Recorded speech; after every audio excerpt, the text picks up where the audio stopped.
Hey guys! So, I'm bringing back the book videos because I want to talk about books I've been reading. I've really ramped up my reading rate lately with us being all locked in and stuff, and it's going to carry on for a few more weeks. So, yeah, I basically went through my book stash and was like, I'm going to haul out every book that I look at right now and think, hey, I want to read to you. So that's what I did. And these are the books I picked out.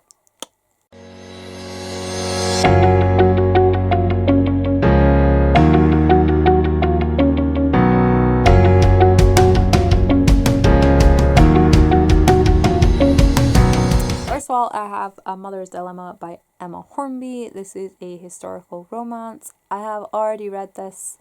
I devoured it in just over a day. It was lovely.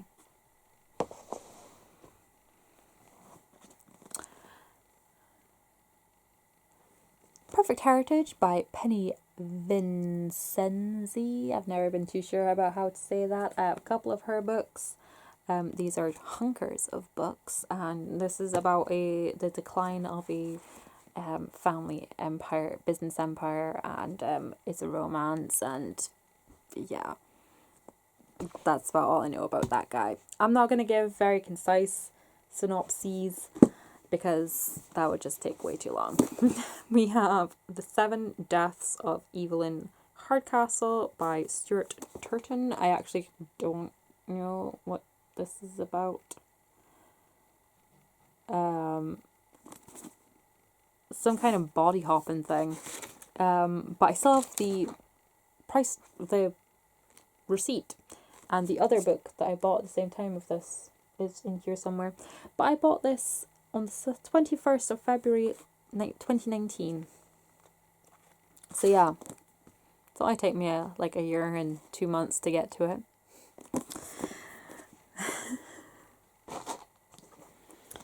We have Victoria by Daisy Goodwin, and this is sort of a book version of the TV drama, so I'm looking forward to that. We have My Name is Lucy Barton by Elizabeth Strout, and this was when I was going through my literary phase and I was determined to read all of the shortlist books for the Man Booker Prize of 2016. This I have read a bit before, and it reads a little bit like the vibe of The Bell Jar by Sylvia Plath, like a modern take on that. It's sort of like a woman who's had a mental break in a hospital. So yeah, it's very, very short. It's like under 200 pages. Yeah. It's 191 pages. So it won't take too long to go through this guy. This, however, this is A Woman of Substance by Barbara Taylor Bradford. This book was very heavily inspired by Forever Amber, by, I can't remember her name, but her surname is Windsor. And yeah, this book was very heavily influenced by Forever Amber. If you've been on this channel for a while, you will have heard me gush about Forever Amber. It is historical romance genius. And if you're into historical romances, you need to read Forever Amber. I will link it in the info box right at the top so you can go check it out.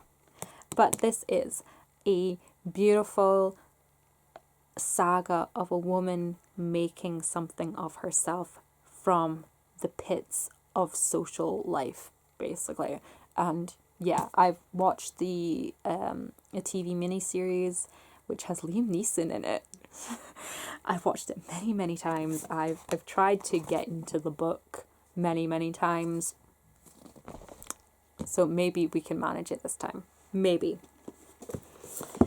We have Thornburns, which on the back here, it says, a true epic. It's easy to see why this stunning tale has been called the Australian Gone with the Wind. That is enough for me to get me to read this. I love Gone with the Wind, both the book and the movie, although I will admit I've never actually finished the book because I did misplace it a very long time ago.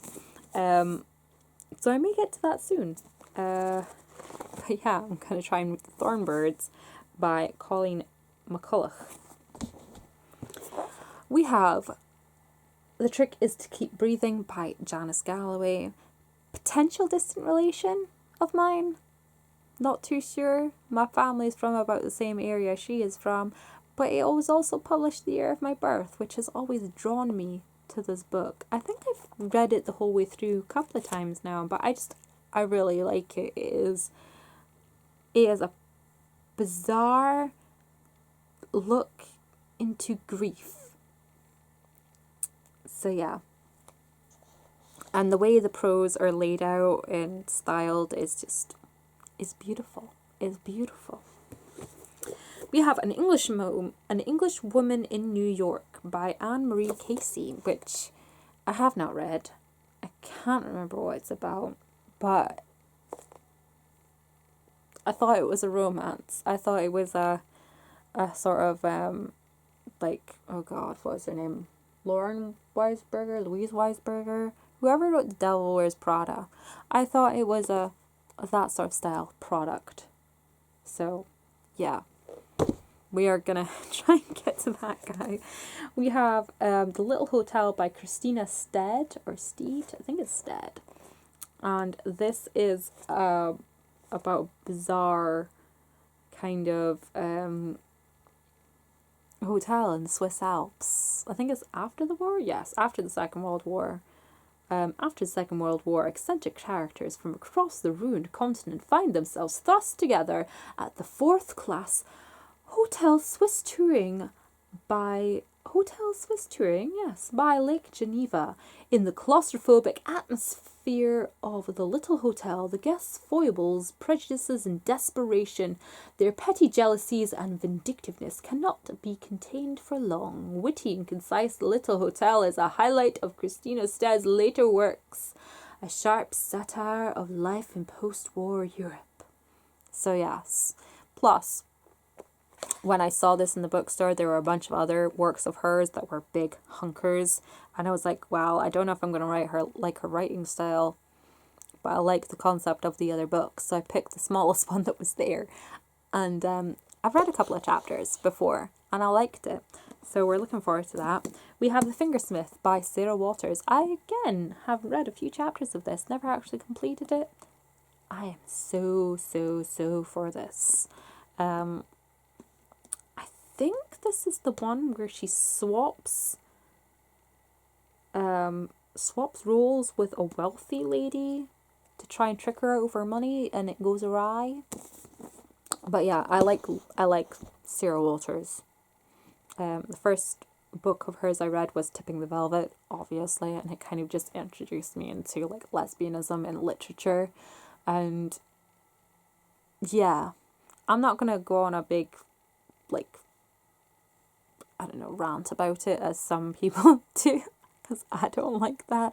I don't go out of my way to seek out lesbianism in literature, but the fact that it's just there, it just kind of led me into this whole other world of books and reading, and I really enjoyed it, and it really impacted me at a specific stage of my life.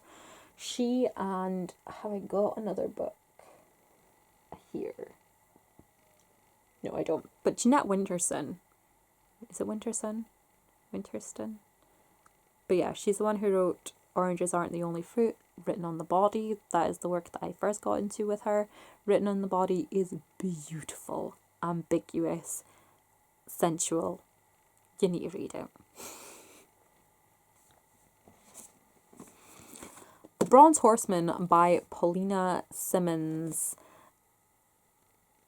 I know this is something to do with Russia. I think it's maybe set during... Yes. It's set during the Second World War. Recommended by Reagan from Peru's Project many moons ago. And I've just never gone round to reading it. Another Barbara Taylor Bradford. This is Cavenden Hall. Recommended for Downton Abbey fans, so I really wanted to get my teeth into it. It's one of her more modern works. When was this published? 2014, so yeah, it's still fairly recent. She is still publishing books in this saga. So if I like this one, I might read more. The Thousandth Floor by Catherine McGee, which I didn't realise was actually a YA book. I thought this was an adult novel. But yeah, it's got something to do with... It's set in the future, apparently. Welcome to New York 2118. And it has something to do with class and scandal and someone falling out of a building. I don't know. I'm as out of touch with my book collection as I am with my makeup collection, guys. We have Confessions of a Shopaholic by Sophie Kinsella. I love this book. I like to read this book a lot, so yes. It's so good. It's so different to the movie. The adaptation of this would have been a British sellout. I understand why they did what they did with the adaptation. It was very Americanized, completely different. I have this guy. This is Heartthrobs.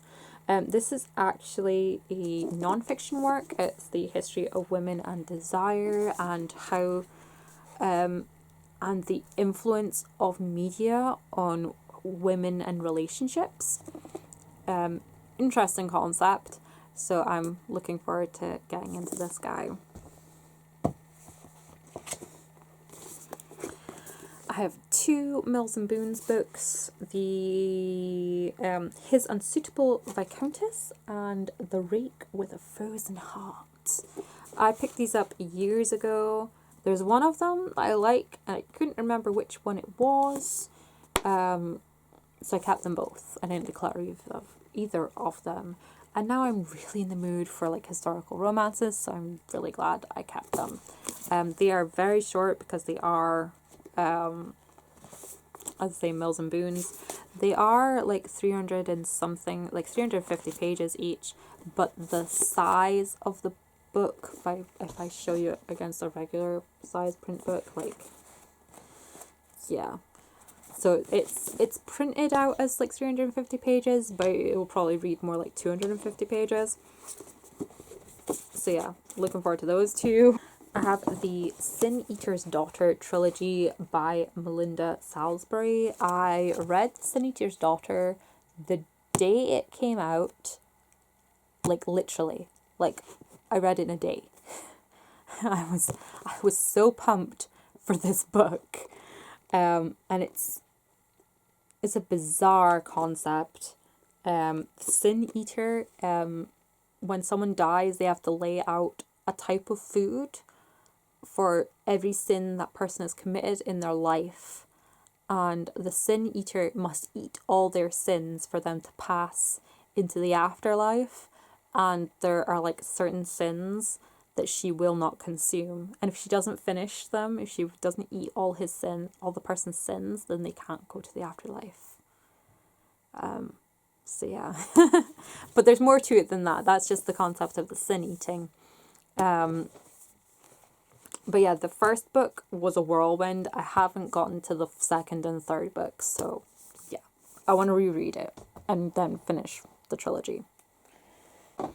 I have Sex and the City by Candace Bushnell because I haven't read it. I've never read it. I actually also have another one of hers here, Lipstick Jungle. Again, I haven't read it. I've owned this book. This is a secondhand book that I picked up years and years and years ago.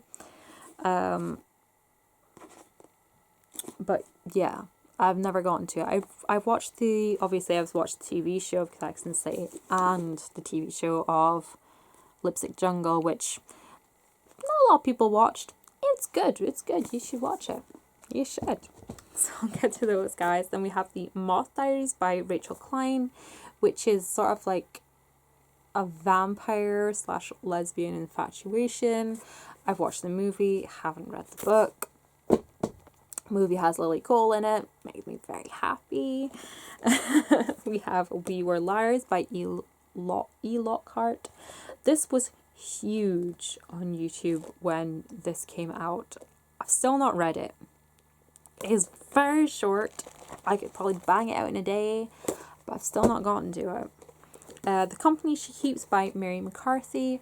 This particular one is very autobiographical, and it's all about like risque women and women challenging cultural norms of the time.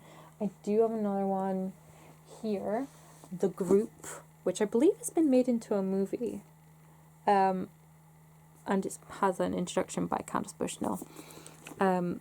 But again, it's women challenging social norms of the time.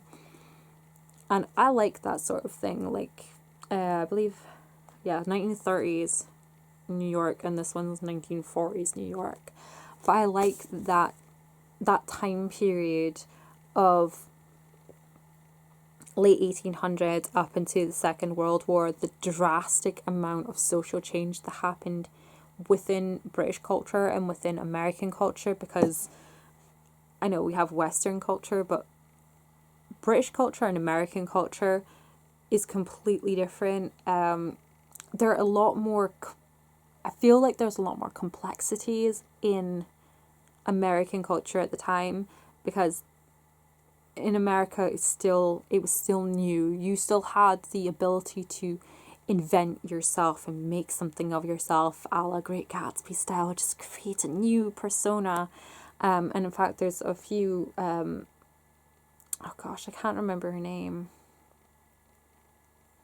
but there's a book called The Riviera Set, I think it is, and it's all about one specific, very famous person who came from literally nothing, reinvented herself and became the queen of the Riviera. Well, not like literal queen, but you know what I mean. She was like the leader of like society there.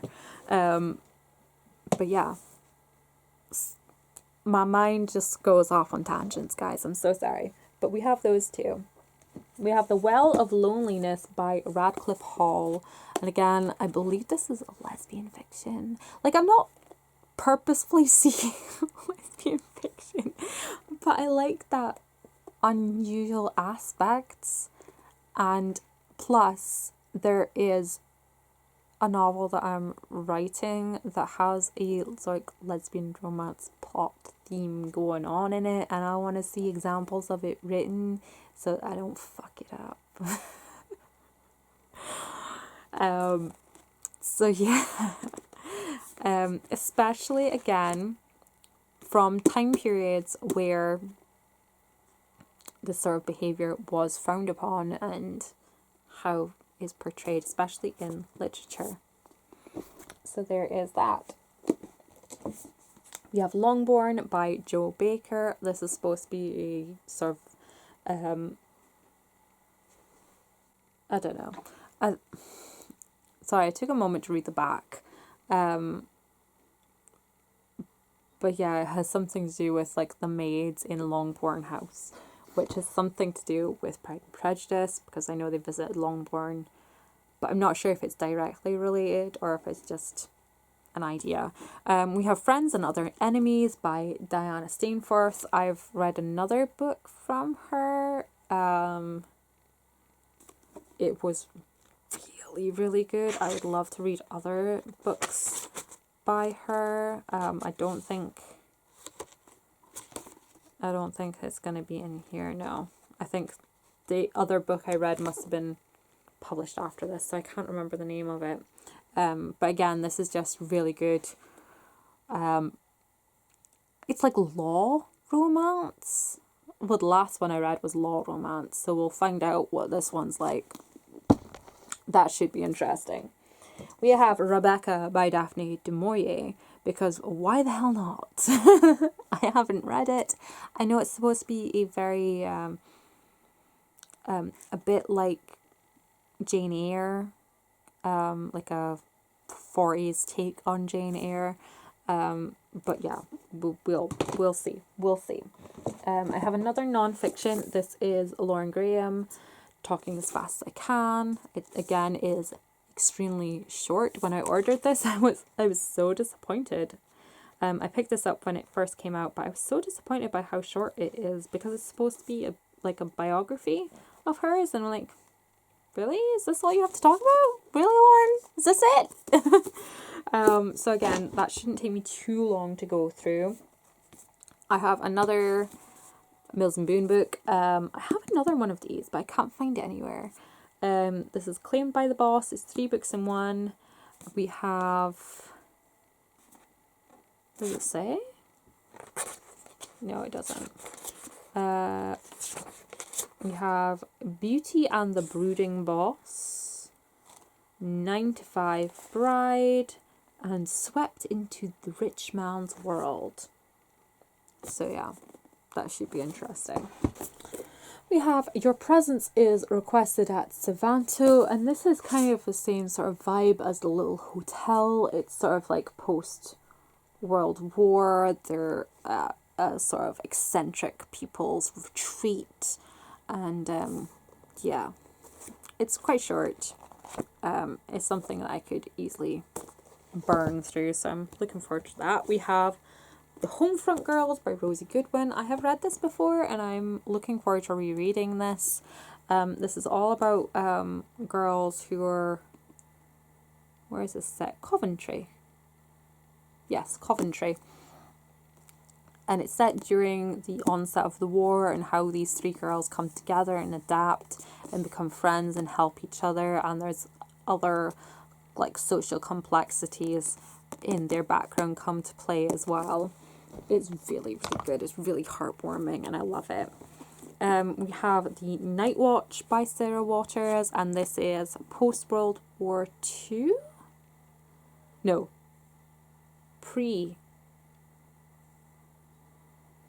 I'm not sure. I think it may be set during the war.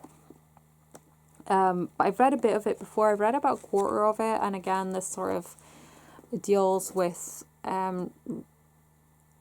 running themes of forbidden romance and homosexuality, and not just for gentlemen but for ladies as well, and how people often lead double lives, and yeah, it's really interesting. Really interesting. We have After by Anna Todd. I've had this book for a while. I actually thought I'd maybe gotten rid of it because I watched the movie on Netflix. I was oh guys, my eyes are popping out of my head. I watched this on Netflix. I really, really enjoyed it, and I went madly searching for this book. Turned out it was on the tippy top shelf right at the very, very back, which is why I couldn't find it. So yeah, I'm looking forward to diving into this, and if this is good, then I might go on to the next one. It's a very basic trope of a romantic double cross. Bad boy wins over the good girl and he loses her trust, then just everything blows up in their faces, and I can't get enough of it. We have Wuthering Heights by Emily Bronte, because I still have never finished this. I've gotten good chunks of the way through. Sorry, my legs are like going to sleep. I've got good chunks of the way through this. This is the original copy that I bought when I was like 13. It is so battered and abused and old and yellow, and does it say when this... No. First published by Penguin Popular Classics in 1994. Doesn't say when this copy was necessarily produced, but I'm pretty sure I bought this in like 2001, 2002. So, yeah. There's just something about this one that I'm just so attached to it, but I really want to finish it. This is a very cheesy romance. This is Sarah Morgan, A Wedding in December. I don't know anything about it. I just wanted to give Sarah Morgan a go because they always have her books in Asda and they seem to sell well, so people must like them. So, yes. Now on to the last little pile. We have The Playground Mafia by Sarah Tucker. This is a book I picked up from a charity shop so long ago. I don't even know when this was first published. 2006. But yeah, I picked this up when I was first getting into like rom-coms. I poo-pooed on rom-coms for so long, and then I decided, you know what, I'm going to read them all. But yeah, but this is kind of going through like the trying to be the perfect mom for other moms kind of tropes, from what I remember. So I'm looking forward to reading that guy. We have Tangerine by Christine Mangan. I'm not sure. But this is a sort of empirical book, and it kind of explores the idea of female competitiveness to the detriment of their mental health, if I could put it in concisely. Like, I don't know. That's about as close as I can get, but the last person Alice Shipley expected to see when she arrived in Tangier with her new husband was Lucy Mason. After the horrific accident in Bennington, the two friends, once inseparable roommates, haven't spoken in over a year. But Lucy is standing there, trying to make things right. Perhaps Alice should be happy. She has not adjusted to life in Morocco, too afraid to venture out into the bustling Medinas and oppressive heat. Lucy, always fearless and independent, helps Alice emerge from her flat and explore the country. But soon a familiar feeling starts to overtake Alice. She feels controlled and stifled by Lucy at every turn. Then Alice's husband John goes missing, and Alice starts to question everything around her. Her relationship with her enigmatic friend, her decision to come to Tangier, and her very own state of mind. So yeah, there is that. We have See How They Lie, which was in the Zoella book club thing. I don't actually know what this is about at all. So, yeah. I like the cover. It's enticing. We have The Perks of Being a Wallflower by Stephen Chbosky. Still not read it. Still. And it's super, super short. I should just get on with it. Last one from Sarah Waters is The Little Stranger. This one is the post-war one, but I don't know what it's about. So we'll just carry on. We have The Winter Girls by Laurie Halse Anderson, which is the book about disorders and such. So yeah, there's that. We have Playgroups and Prosecco, The Misadventures of a Single Mom. There's a lot of chick lit books coming out in the last year or so that's about single moms. It seems to be a popular topic. So, yeah. We'll see. It just kind of sounded like fun. Single mom Frankie's whole life revolves around her kids, but when your toddler has a more active social life than you do, something has to change. Forget me time. Frankie would settle for some adult conversation and watching something other than the Disney Channel. The local playgroup may be ruled by Instagram mums with perfect husbands, but Frankie accidentally forms a splinter group of single parents. After all, mum really needs a playdate of her own. Now pass the Prosecco. So yeah, I'm not sure about this, because I don't know if this is going to feed into this sort of subculture of single mums who, because we all know a couple of single mums who are like every weekend they're out on the town, and you know. Sounds so bad. I don't know what I'm saying, but you know what I mean. I don't know if this is going to feed into that and glamorize that. I don't know. I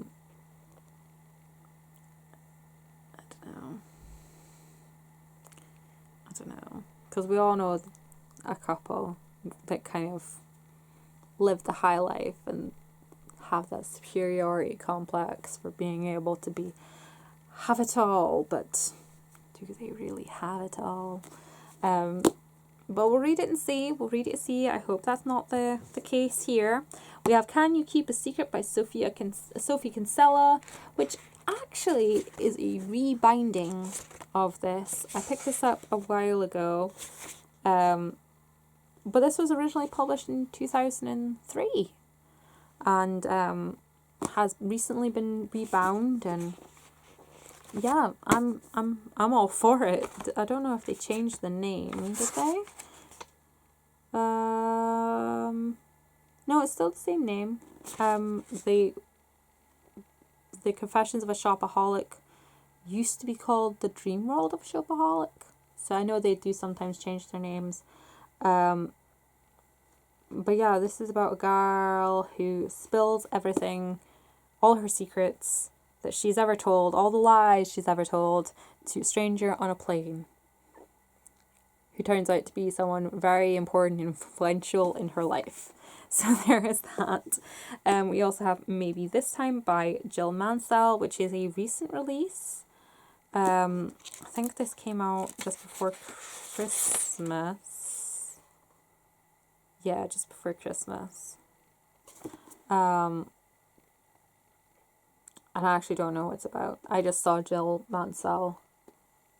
I just said maybe this time it could be the perfect love story. And I like Jill Mansell, so I picked that up. And then lastly, we have Louise Bagshaw Glitz, who is, this is a pseudonym for, oh goodness, I can't remember her actual name. Does it tell you? She also wrote Beauty and Career something. No, it doesn't say what her real name is. It's Louise something, but she's also a politician, which is why she was writing under a pseudonym, I believe. But yeah, can't wait to read this guy. It's just your... Picture this, you're one of the 4 fabulous chamber cousins, blessed with beauty, brains, and a lovely trust fund courtesy of your reclusive Uncle Clem. You have private jets to take you on lush tropic islands, invitations to the best and most glamorous parties in town, an endless supply of clothes, shoes, and jewellery. Now picture this.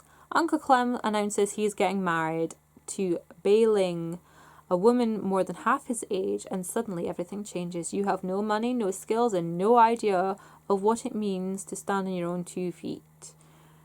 Find out what practical Juno, scruffy tomboy Athena, sassy Venus, and flighty Diana Chambers do in Louise Bagshaw's gloriously addictive new novel Glitz, an irresistible story of glamorous women, powerful men, the price of unearned wealth, and the value of making it all on your own.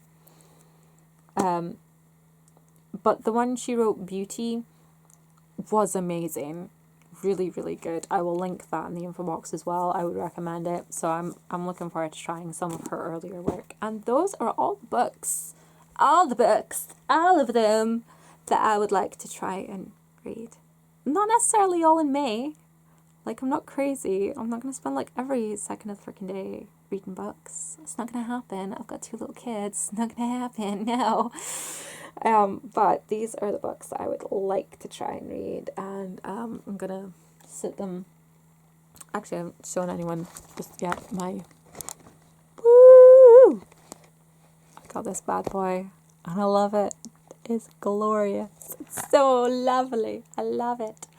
But yeah, I'm going to sit them in some of these alcoves so that they are reachable. And yeah, there are some of them that I will probably declutter once I've read them. Like probably some of the chicklet-y ones, depending on how I like them. Like the Sarah Morgan one, or like probably this one, because I'm... The more I think about that book, the more I'm starting to have like prejudgments about it. I'm a horrible person. I'm so sorry. But yeah, we'll see how things go. I will take you guys along on the journey. I might try this whole reading vlog situation, see how it goes. And yeah, So thank you guys so much for watching. Let me know if you've read any of these books. Let me know what you think. If there's any you think I should get to first, sooner, let me know in the comments. And I will catch you guys later. Thank you so much for watching. Thank you for sticking through this entire video, because it's bound to be a long one. And I will see you next time. Bye bye.